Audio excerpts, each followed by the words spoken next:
தற்போது 2 தீயணைப்பு வாகனங்களை கொண்டு அந்த பேக்கரியை அணைக்கும் முயற்சி தீயணைப்பு வீரர்கள் ஈடுபட்டு இருக்கின்றனர். அதே போல இந்த துடியலூர் பகுதியிலிருந்து சுமார் ஒரு 1/2 கிலோமீட்டர் தூரம் இருக்கக்கூடிய வடமதுரை வரை காவல்துறையினர் அதுவரை தங்களது கட்டுப்பாட்டிற்கு கொண்டு வந்துள்ளனர். இதனிடையே இந்த செய்தியை சேகரித்துக் கொண்டிருந்த தனியார் தொலைக்காட்சி செய்தியாளரின் கேமரா இங்கு பிடுங்கி அந்த செய்தியாளர் தாக்கப்பட்டதுடன் அந்த கேமராவும் உடைக்கப்பட்டுள்ளது. அது மட்டுமின்றி சுமார் ஒரு 10க்கும் மேற்பட்ட இருசக்கர வாகனங்கள் சேதப்படுத்தப்பட்டிருக்கின்றன. தற்போது திருப்பூர், கோவை மாவட்ட காவல் கண்காணிப்பாளர்கள் மற்றும் கோவை சரக டிஐஜி தலைமையிலான காவல்துறையினர் ஏராளமானோர் இங்கு குவிக்கப்பட்டிருக்கிறாங்க. அது மட்டும் இல்லாம கோவை மாவட்ட ஆட்சியரான திரு ஹரிஹரன் அவர்கள் இப்போது இந்த இடத்தை பார்வையிட்டு இங்கு நடந்த சம்பவங்கள் குறித்து நேரில் விசாரணை மேற்கொண்டு வருகிறார். மேலும் இந்த பகுதிக்குள் வேறு எந்த ஒரு வெளி ஆட்களோ அல்லது கலவரக்காரர்கள் யாரும் நுழைந்து விடாதபடி தீவிரமான பாதுகாப்பு ஏற்பாடுகள் தற்போது செய்யப்பட்டிருக்கின்றன. அருண், இந்த கலவரமோ இல்ல வன்முறையை மறுபடியும் ஏற்படாமல் இருக்கிறதுக்கு போலீசார் எந்த மாதிரியான நடவடிக்கை எடுத்திருக்காங்க, அதை பத்தி விரிவா சொல்லுங்களேன். அதாவது இந்த காலை முதலே, அதாவது நேற்று இரவு சசிகுமார் படுகொலை செய்யப்பட்டார் என்ற சம்பவம் குறித்த தகவல் வெளியான உடனேயே எப்படியாயினும் இந்த கவுண்டர் மில், கவுண்டம்பாளையம், துடியலூர் உள்ளிட்ட பகுதிகளில் கலவரம் வெடிக்கும் என காவல்துறை தரப்பில் எதிர்பார்க்கப்பட்டிருந்தது. இருந்தாலும் இந்த பகுதியில் ஏற்கனவே காவல்துறையினர் போதிய அளவிலான பாதுகாப்பு ஏற்பாடுகள் செய்திருந்தனர். இருந்தாலும் இந்த பகுதிக்கு அதிக அளவிலான தொண்டர்கள் இந்த ஊர்வலத்தில் பங்கெடுத்ததன் காரணமாக ஊர்வலம் துவங்கியது முதலே ஒரு சில வன்முறைகள் தொடர்ந்து நடந்து கொண்டே வந்திருந்தன. தற்போது இதுவரை இந்த சம்பவங்கள் நடந்தது, மேலும் அது அதிக அளவிலான சம்பவங்கள் நடக்கக்கூடாது என்பதற்காக இந்த பகுதியிலிருந்து சுமார் 1/2 கிலோமீட்டர் சுற்றளவிற்கு முழுவதும் காவல்துறையினர் கட்டுப்பாட்டுக்குள் கொண்டு வரப்பட்டுள்ளது. இங்குள்ள அனைத்து கடைகளும் அடைத்து வைக்குமாறு அந்த நிறுவன உரிமையாளர்களுக்கு அறிவுறுத்தப்பட்டிருக்கிறது. வேறு எந்த ஒரு வாகனங்களும், இருசக்கர வாகனமோ 4 சக்கர வாகனமோ பேருந்துகளோ இந்த வழிக்குள் வரக்கூடாது என காவல்துறை அறிவுறுத்தியதன் பேரில் அனைத்து வாகனங்களுமே மாற்று வழிக்கு திருப்பி விடப்பட்டுள்ளன. இது மட்டுமின்றி 2 மாவட்ட காவல் கண்காணிப்பாளர்கள் மற்றும் துணை கண்காணிப்பாளர்கள் என காவல்துறை ஏராளமானோர் குவிக்கப்பட்டிருக்கிறாங்க. அது இல்லாம வேறு சந்தேகப்படும்படியான நபர்கள் யாரும் இங்க கண்ணில் பட்டாலும் உடனடியாக அவர்கள் கைது செய்யப்பட்டு வராங்க. எனவே மேலும் இந்த கலவரம் இந்த பகுதியில தொடராது அப்படின்னு காவல்துறையினர் தற்போது நம்பிக்கை தெரிவித்திருக்கிறாங்க. அருண், இந்த போராட்டம் கோவையில துடியலூர்ல மட்டும்தான் நடந்துட்டு வருதா இல்ல கோவையில வேற எந்தெந்த பகுதியில் நடந்துட்டு வருது, அதை பத்தி கொஞ்சம் சொல்லுங்களேன். இந்த போராட்டம் என்பது இன்று காலை துவங்கியது. உக்கடம், அந்த கோட்டைமேடு இந்த பகுதியில் லேசான சிறு வன்முறைகள் மட்டுமே நடந்து வந்தன. வன்முறை என்று சொன்னால் இந்த பகுதியில் மட்டுமே வன்முறை நிகழ்ந்துள்ளது. காலை மதியம் அந்த ஊர்வலம் துவங்கிய நேரத்தில் ரத்தினபுரி பகுதியில் ஒரு தேவாலயத்தின் மீது கற்கள் வீசப்பட்டது. அதைத் தொடர்ந்து அங்கு இருக்கின்ற ஒரு இஸ்லாமியருக்கு சொந்தமான ஒரு வீட்டின் மீது ஒரு தாக்குதல் நடத்தப்பட்டது. அதைத் தொடர்ந்து ஒரு பள்ளிவாசலின் மீது கற்களை வீசி தாக்குதல் நடத்தப்பட்டது. அந்த கற்கள் வீசி தாக்குதல் நடத்தியதில் இரு தரப்பினருடைய கற்களை வீசி மாறி வீசி அந்த தாக்குதல் நடந்தது. மேலும் இந்த துடியலூர் பகுதியில் நடந்தது ஒன்று, வேறு எந்த பகுதியிலும் கலவரங்கள் எதுவும் நடக்கவில்லை. இருந்தாலும் காலை முதலே மேட்டுப்பாளையம், பெரியநாயக்கன்பாளையம், தொண்டாமுத்தூர், சின்னவேடம்பட்டி, சுங்கம், ஆலாந்துறை இப்படி பல்வேறு பகுதிகளில் பேருந்துகள் மீது மட்டும் கல்வீச்சு சம்பவங்கள் நடைபெற்றிருந்த நிலையில வேறு எந்த பகுதிகளிலும் இதுபோன்ற அசம்பாவித சம்பவங்கள், கலவரங்கள் எந்த பகுதியில் நடந்தில்லாமல் தான் இருந்தது. மேலும் ஒரு சில இடங்கள் மட்டும் கடைகள் மீது கல்வீச்சு நடந்திருந்தது. ஆனால் இது போன்ற வன்முறைகள் வேறு எந்த பகுதியிலும் இதுவரையும் நடக்கவில்லை. கோவில் தொடர்ந்து இந்த மாதிரி போராட்டங்கள் நடந்துட்டு வரதுனால பொதுமக்கள் எந்த மாதிரி அளவுக்கு பாதிக்கப்பட்டிருக்காங்க, யாராவது பொதுமக்கள் கிட்ட நீங்க பேசுனீங்களா, அவங்க என்ன சொன்னாங்க? அதாவது பொதுமக்கள் மத்தியில இந்த போராட்டம் குறித்து அவர்கள் எந்த ஒரு கருத்தையும் கூற தற்போது விரும்பவில்லை என்றே கூறுகிறார்கள். இருந்தாலும் இந்த பகுதிக்குள் காலை முதலே போராட்டங்கள் வெடிக்கும் என்று எதிர்பார்த்திருந்ததால் நாங்க பொதுவாக வெளியே வரல அப்படின்னு சொல்லிட்டு இருக்கிற பொதுமக்கள், வெளியில வந்தவங்க பேருந்து வசதி இல்லை, அனைத்து கடைகளும் அடைக்கப்பட்டிருக்குது, மருத்துவமனை உட்பட அனைத்து அத்தியாவசிய நிறுவனங்கள் பொருட்கள் எதுவுமே கிடைக்காத ஒரு சூழ்நிலையில பொதுமக்கள் பெரிதும் பாதிக்கப்பட்டிருக்கிறாங்க. எனவே இந்த கலவரத்தை கட்டுப்படுத்துறதுக்கு மாவட்ட நிர்வாகமும் காவல்துறையும் உரிய நடவடிக்கை எடுத்து ஒரு அமைதியான சூழல் நிலவுவதற்கான நடவடிக்கை எடுக்கணும் அப்படின்னு சொல்லியிருக்காங்க. அதே நேரத்தில் தற்போது கோவை மாவட்ட ஆட்சியர் அலுவலகத்துல அனைத்து கட்சிகள், அதாவது தேமுதிக, மதிமுக, திமுக, காங்கிரஸ் இந்த உட்பட கம்யூனிஸ்டுகள் என அனைத்து கட்சி நிர்வாகிகள் கலந்து அங்கு ஒரு கூட்டமைப்பை உருவாக்கி தற்போது மாவட்ட ஆட்சியர் அலுவலகத்தில் ஒரு மனுவை வழங்கியுள்ளனர். அந்த மனுவில் இந்த கலவரங்களை, அதாவது கோவையில் ஏற்பட்டுள்ள இந்த அசாதாரண சூழ்நிலைக்கு உரிய ஒரு நடவடிக்கை எடுத்து இந்த கலவரங்களை ஒரு கட்டுப்படுத்தி சாதாரண நிலையை நீடிக்குமாறு செய்யணும் அப்படின்னு சொல்லி அவங்க எல்லாருமே கோரிக்கை விடுத்திருக்காங்க. இந்த கோரிக்கை தான் பொதுமக்கள் தரப்புல எல்லாருமே விரும்பக்கூடிய கோரிக்கையாகவும் இப்போது இருந்துட்டு இருக்கு.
கோவை துடியலூரில் தற்போது வன்முறை போராட்டங்கள், அந்த வன்முறை காட்சிகளை நாம் நேரடியாக பார்த்துக் கொண்டிருக்கும். இது குறித்தான கள தகவல்களை தர காத்திருக்கிறார் எமது செய்தியாளர் அருண்.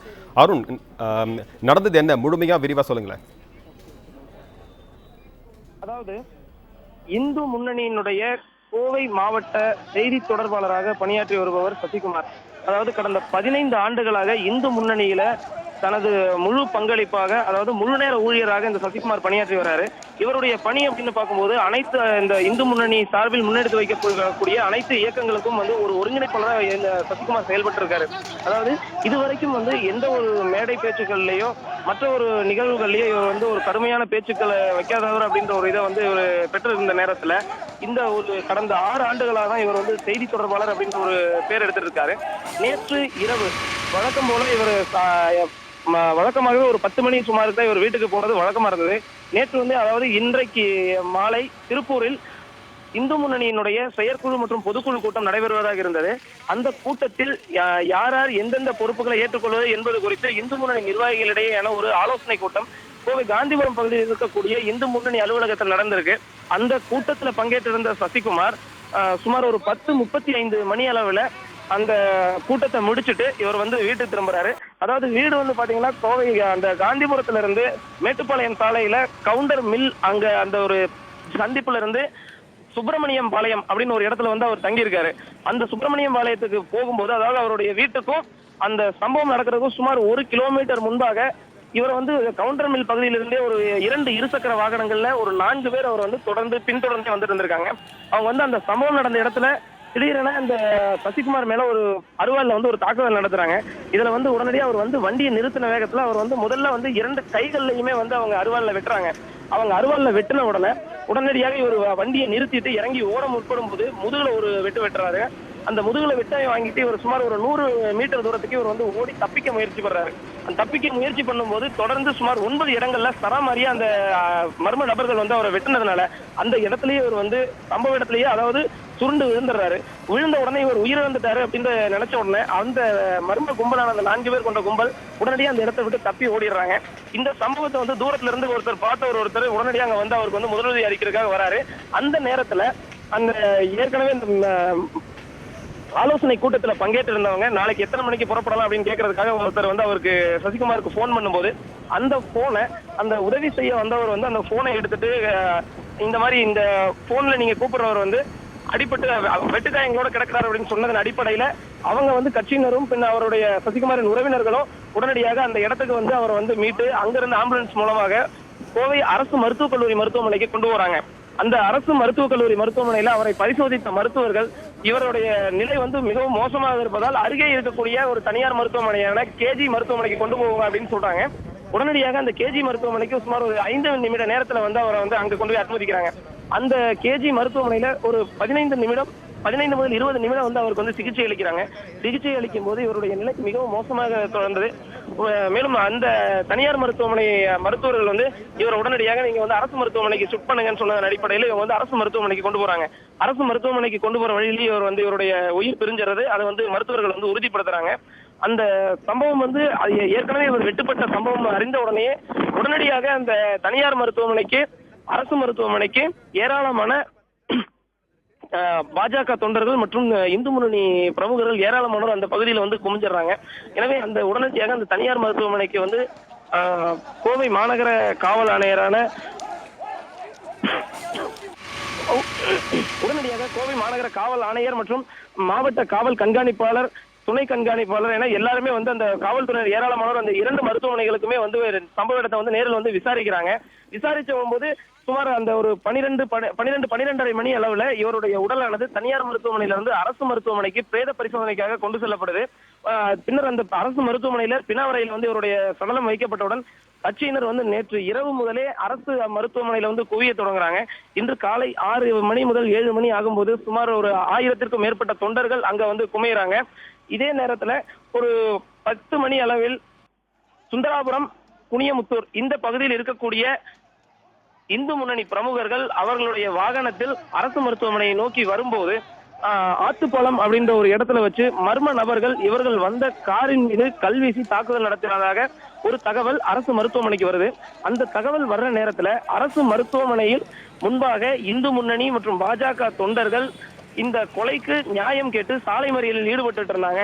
அந்த சாலை மறியலில் ஈடுபட்டு இருந்த நேரத்துல இந்த தகவல் வரும்போது இவங்க உடனடியாக கோட்டைமேடு அப்படின்ற பகுதிக்குள்ள நுழைகிறதுக்காக இவங்க இங்க இருந்து கிட்டத்தட்ட ஒரு 300 இளைஞர்கள் வந்து அந்த பகுதிக்கு போக முற்படும் போது இந்த தகவல் அறிந்து ஏற்கனவே கோட்டைமேடு பகுதியில் காத்துட்டு இருக்கக்கூடிய மற்றொரு பிரிவினர் அங்கிருந்து அவங்களும் ஆயுதங்களோட ஓடி வரும்போது 2 தரப்பினரிடையே கடுமையான ஒரு மோதல் ஏற்படும் சூழல் உருவாகுது.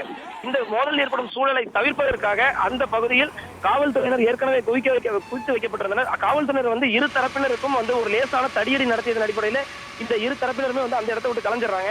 அந்த நேரத்துல 2 தரப்பினருமே அந்த பகுதியில் நிறுத்தி வைக்கப்பட்டிருந்த ஆட்டோக்கள் மற்றும் அந்த காவல்துறையினர் ஏற்கனவே வைத்திருந்த அந்த சாலை தடுப்பு ஆகியவற்றை எல்லாத்தையுமே சேதப்படுத்தி அங்கிருந்து எல்லாரும் ஓடி வந்து மீண்டும் வந்து அரசு மருத்துவமனைக்கு வராங்க. அதனைத் தொடர்ந்துதான் அரசு மருத்துவமனையில வந்து ஏற்கனவே பிரேத பரிசோதனைக்காக வைக்கப்பட்டிருந்த சசிகுமாரின் உடல் பிரேத பரிசோதனை முடிவடைந்து கட்சியினரிடம் அந்த உடல் ஒப்படைக்கப்படுது. ஒப்படைக்கப்பட்ட பின்னர் அந்த உடலை வாங்கி கொண்டு வரும் வழியில் பல்வேறு இடங்கள்ல வந்து ஊர்வலத்தில் வந்தவர்கள் ஆங்காங்கே சிறு சிறு வன்முறை சம்பவங்களில் ஈடுபட்டு வந்து தற்போது இந்த துடியலூர் பகுதியில் ஒரு பெரிய ஒரு வன்முறை சம்பவத்தை வந்து அரங்கேற்றி இருக்கிறாங்க. தற்போது இந்த ஏற்கனவே இங்கு எரிந்திருக்கக்கூடிய காவல்துறைக்கு சொந்தமான ஜீப் ஆனது எரிந்து கொண்டிருக்கிறது. அதை வந்து அணைக்கும் பணியில் இப்போ தீயணைப்பு படையினர் ஈடுபட்டு இருக்கிறாங்க. அதே நேரத்துல இந்த மேட்டுப்பாளையம் சாலையில் சுமார் 10க்கும் மேற்பட்ட இருசக்கர வாகனங்கள் ஆங்காங்கே வந்து சேதப்படுத்தப்பட்டு சாலையின் இடையே வந்து கவிழ்ந்து கிடக்குது. இந்த பகுதியில வந்து முழுவதுமாக காவல்துறையினர் வந்து தங்களது கட்டுப்பாட்டுக்குள் கொண்டு வந்திருக்கிறாங்க. மேலும் அந்த பேக்கரியானது தற்போது எரிந்து கொண்டிருக்கிறது. 2 தீயணைப்பு வாகனங்களை கொண்டு அதனை அணைக்கும் பணியிலும் ஈடுபட்டிருக்கிறாங்க. இந்த கடைகள் மட்டும் இல்லாமல் சுமார் இந்த பகுதியில் மட்டுமே ஒரு 10க்கும் மேற்பட்ட கடைகள் வந்து அடித்து நொறுக்கப்பட்டிருக்கு. சம்பவ இடத்துல வந்து தற்போது மாவட்ட ஆட்சியர் ஹரிஹரன் வந்து இப்போ நேரில் வந்து விசாரணை பண்ணிட்டு இருக்காங்க. இந்த விசாரணை அறிக்கையின் அடிப்படையில வந்து இந்த சம்பவத்துல யார் யார் ஈடுபட்டிருக்கிறாங்க, எதற்காக ஈடுபட்டாங்க அப்படின்ற ஒரு அவங்களுடைய பெயர் விவரங்கள் எடுத்து அதன் பேர்ல நடவடிக்கை எடுக்கப்படும் அப்படின்னு சொல்லியிருக்கிறாங்க.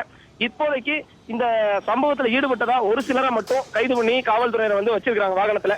இந்த மேலும் இந்த இடத்துல வந்து அசம்பாவித சம்பவங்கள் நடக்கக்கூடாது அப்படின்றதுக்காக தீயணைப்பு வாகனங்கள், கலவரத்தை கட்டுப்படுத்தும் தண்ணீர் பீச்சி இருக்கக்கூடிய வாகனங்கள் மற்றும் காவல்துறை வாகனங்கள் என ஏராளமான வாகனங்கள் மற்றும் 2 மாவட்ட காவல்துறையினர் வந்து ஏராளமானோர் இந்த பகுதியில் குவிக்கப்பட்டிருக்கிறாங்க. அதாவது துடியலூர் பகுதி மட்டும் இல்லாம இந்த துடியலூர், கவுண்டம்பாளையம், கவுண்டர் மில்ஸ், அதே மாதிரி சாய்பாபா காலனி, டவுன்ஹால், உக்கடம், குனியமுத்தூர், ஆத்துப்பாலம், அரசு மருத்துவமனை, ரயில் நிலையம், பேருந்து நிலையம் என அனைத்து பகுதிகளிலுமே வந்து காவல்துறையினர் வந்து ஏராளமானோர் குவிக்கப்பட்டிருக்கிறாங்க. இந்த காவல்துறை குவிக்கப்பட்டது மட்டும் இல்லாம அனைத்து பகுதிகளிலுமே வந்து வாகன ரோந்து பணி வந்து தீவிரமா இருந்துட்டு இருக்குது. மேலும் மாற்று உடைகளிலும் காவல்துறையினர் வந்து தீவிர கண்காணிப்பு பணியை வந்து மேற்கொண்டு வராங்க.